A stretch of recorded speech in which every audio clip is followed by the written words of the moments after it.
Goeiedag en baie welkom hier saam met ons op die 2 Januarie, waar ons besig is met ons oggendoordenkings en ons dink oor die jaar wat voor lê, hoe ons moet leef. Nou ons het 'n belofte in Hebreërs 4 vanaf vers 1 af.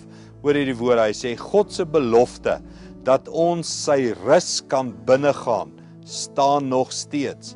Daarom moet ons oppas dat dit nie dalk blyk dat een van julle langs die pad agtergebly het nie. Daar is nog steeds 'n belofte van rus.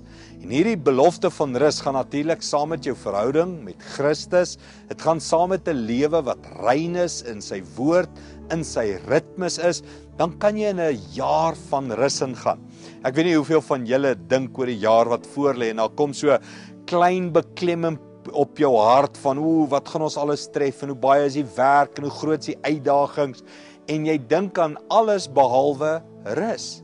Nou hierdie skrif sê, daar is 'n belofte dat jy kan dink aan rus vir die jaar wat kom, maar mits jy wat doen?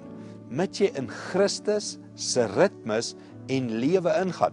En dan gee die waarskuwing, hy sê, ons moet oppas dat ons nie die pad agter geraak het, of die pad begin byster raak nie. Hoeveel van ons het al hierdie ritme in ons lewe gesien? Jy begin Januarie met rus en motivering en dan in jou ritme hier teen Maart maand, April maand, Paasnaweek voel jy ek begin verkeerd doen en ek is nie in die regte ritmes nie en hier teen Julie maand is dit koud en mislik en jy's glad nie in goeie ritmes nie, net om maar net te sê ek sluit maar hierdie jaar af, Augustus, September, Oktober en ek probeer volgende jaar weer. Nou kom ek en jy besluit hierdie jaar, ek gaan in die belofte van rus in. Die belofte van bly in 'n intieme verhouding met Christus, lewe in die regte ritmes en geniet heel jaar die vreugde van sy rus. Ek hou van hierdie woorde, hy sê die belofte van rus staan nog steeds. Dis 'n keuse of jy in hierdie rus wil ingaan. Kom ons bid dit saam. Hemelse Vader, baie dankie vir die belofte van rus. En die pad van rus is in 'n intieme, ritmiese verhouding met Jesus Christus.